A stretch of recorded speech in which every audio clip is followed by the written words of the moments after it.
Penerbangan operasional taktis, pasukan rudal dan artileri kelompok pasukan angkatan bersenjata Rusia menggempur prajurit, tenaga kerja dan perangkat keras militer angkatan bersenjata Ukraina di 117 wilayah. Selain itu, stasiun radar pendeteksi dan pelacakan target udara P-18 Ukraina dihancurkan di dekat Lukasevo, wilayah Zaporozhye, kata Igor Konashenkov, juru bicara Kementerian Pertahanan Federasi Rusia. Artileri Rusia juga menghancurkan unit infanteri Ukraina di pinggiran Novomayorsky. Satu persatu unit musuh dinetralkan dengan serangan artileri dipandu drone pengintai.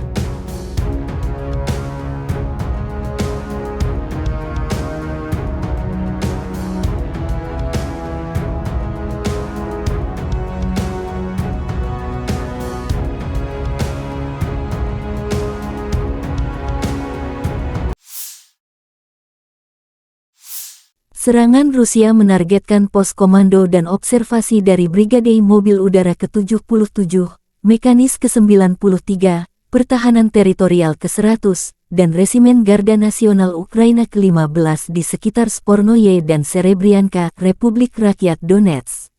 Penerbangan Angkatan Laut Rusia mendeteksi dan menghancurkan 3 speedboat Willard buatan AS di Laut Hitam, masing-masing membawa hingga 36 anggota pasukan operasi khusus Ukraina dalam kelompok pendaratan, kata Igor Konashenkov, juru bicara Kementerian Pertahanan Federasi Rusia. Sistem pertahanan udara dan peperangan elektronik menghancurkan dan menekan 42 kendaraan udara tak berawak Ukraina di wilayah Ocheretovatoye, Novoye, Ulyanovka, dan Kharkovo, wilayah Zaporozhye, Ploshchanka, Blogorovka, dan Rubeznoye, Republik Rakyat Lugansk, Spornoye, Soledar, dan Gorlovka, Republik Rakyat Donetsk, Novaya Mayahka dan Velika Lokotika, wilayah Kherson.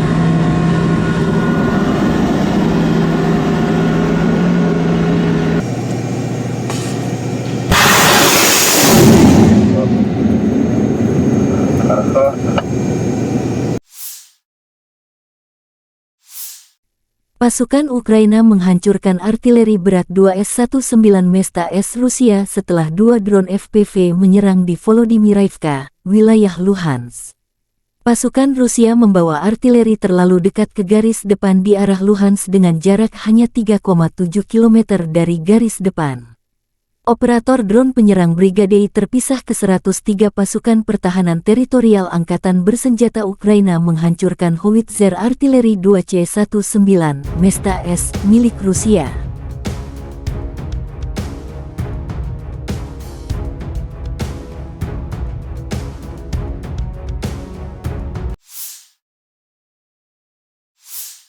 Dalam 24 jam terakhir, lebih dari 30 bentrokan terjadi. Rusia melancarkan 5 serangan rudal dan 87 serangan udara, melakukan 44 serangan dari sistem salvo roket baik terhadap posisi pasukan kita maupun terhadap objek sipil negara kita. Sebagian besar serangan musuh telah berhasil dihalau, menurut komunikasi strategis kantor Panglima Angkatan Bersenjata Ukraina. Angkatan Udara Ukraina melakukan 11 serangan di area konsentrasi personel senjata dan peralatan militer musuh. Unit pasukan rudal Ukraina merusak 8 artileri musuh.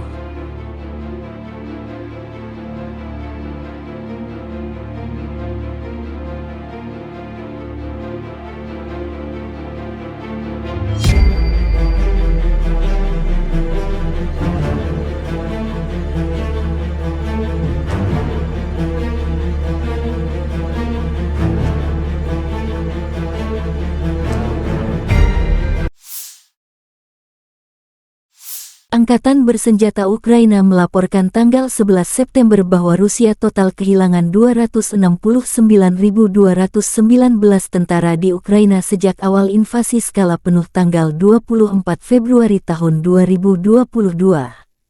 Jumlah ini termasuk 580 korban yang diderita pasukan Rusia dalam 24 jam terakhir.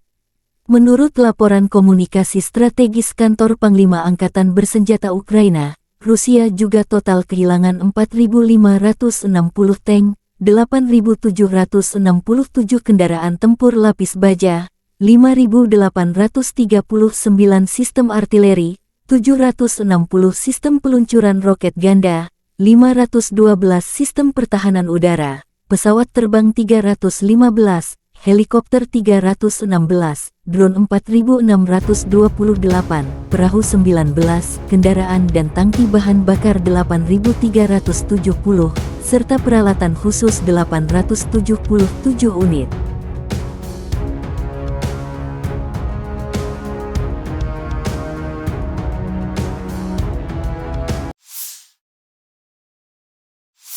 Letnan Jenderal Igor Konasenkov, juru bicara Kementerian Pertahanan Federasi Rusia mengatakan, Angkatan Bersenjata Ukraina total kehilangan 467 pesawat dan 248 helikopter, 6.582 kendaraan udara tak berawak, 436 sistem rudal pertahanan udara, 11.773 tank dan kendaraan tempur lapis baja lainnya. Juga 1.149 kendaraan tempur dilengkapi dengan MLRS, 6.319 meriam dan mortir artileri lapangan, serta 12.883 unit perangkat keras militer khusus dihancurkan selama operasi militer khusus.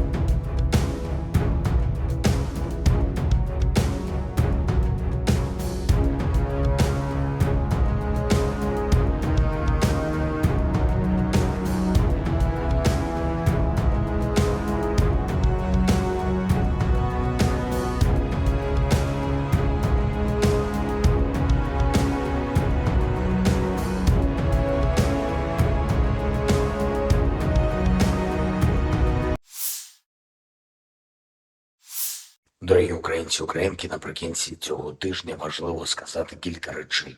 Перше – це фронт. За минулі 7 днів маємо просування вперед на таврійських напрямках є рух, на Бахмутському напрямку є рух.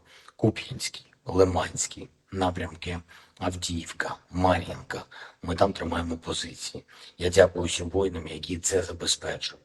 Кожного тижня незмінно ініціатива в руках наших воїнів за Україною. Саме український героїзм визначає, як ця війна завершиться. Маємо усі про це пам'ятати. Друге, я хочу подякувати всім нашим людям, які протягом тижня допомагали долати наслідки російських обстрілів і рятували людей. Суми, Дніпропетровська область, Донеччина, міста Одеської області. Дякую вам. Костянтинівка, Донецької області, парамедик Руслан Губанов, лейтенант поліції. Після удару російських терористів рятував поранених, діставав людей з-під завалів. Загалом за час служби врятував вже 82 людини. Дякую, Руслане. Лейтенант поліції Олег Сізов теж працює парамедиком, врятував 153 людини за час служби. Просто уявіть, скільки життів завдячують одній людині. Дякую вам, Олеже. Капітан поліції Олена Василенко виїжджає на місця ударів, документує наслідки обстрілів, допомагає пораненим. Сама потрапила під обстріл, артилерія була поранена, повернулася на службу. Дякую вам, Олена. І дякую хлопцям, українським рятувальникам, які першими прибули на місце після удару росіян по Костянтинівці, по ринку, пожежний рятувальник Роман Дичко, головний майстер-сержант Денис Суханов, капітан служби цивільного захисту Сергій Чікін. Жорстокий обстріл Кривого Рогу. 1 людина загинула, мої співчуття рідним, 60 поранених. Я дякую кожному і кожній, хто допомагав рятувати людей. А особливо я відзначу Вадима Кучкурду, Євгенія Губу та Владислава Курасова, працівників нашої ДСНС. Хлопці врятували з-під завалів 3 людей. Дякую вам.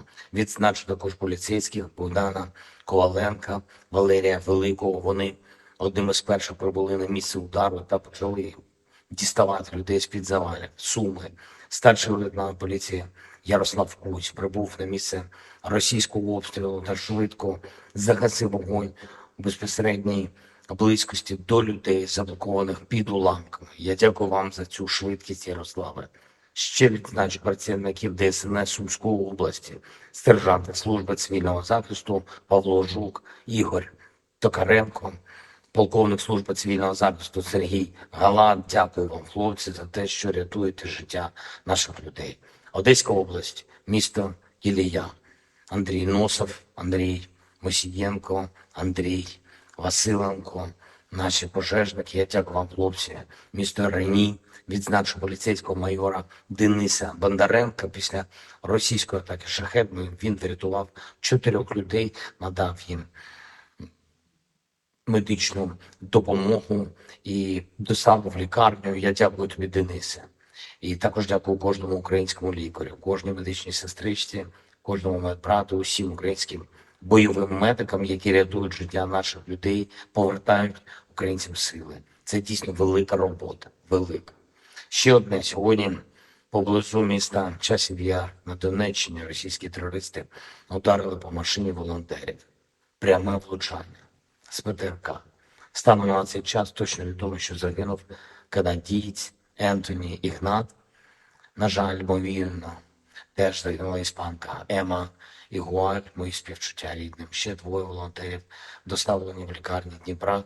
Це громадянин Німеччини Мавік Рубен та громадянин Швеції Йохан Матіас. Їм надається необхідна допомога. Цей російський обстріл знов-таки підтверджує, наскільки близькою є війна проти України для усіх в світі, хто дійсно цінує людське життя і хто вважає спільним моральним обов'язком людства зупинити терор і перемогти зло. Слава усім нашим воїнам, слава усьому нашому народу. Я дякую кожному в світі, хто допомагає Україні вистояти, захистити життя. Обов'язково ми переможемо. Слава Україні! Отмечу, что по ряду важных направлений социально-экономического развития Смоленская область набрала хороший темп. Есть и очевидные успехи. Так, индекс промышленного производства в первом полугодии текущего года составил 111,9%. Это 7-е место по стране. В целом хороший результат. Тем более, что промышленность является наиболее значимым ведущим сектором областной экономики, дает свыше трети валового регионального продукта.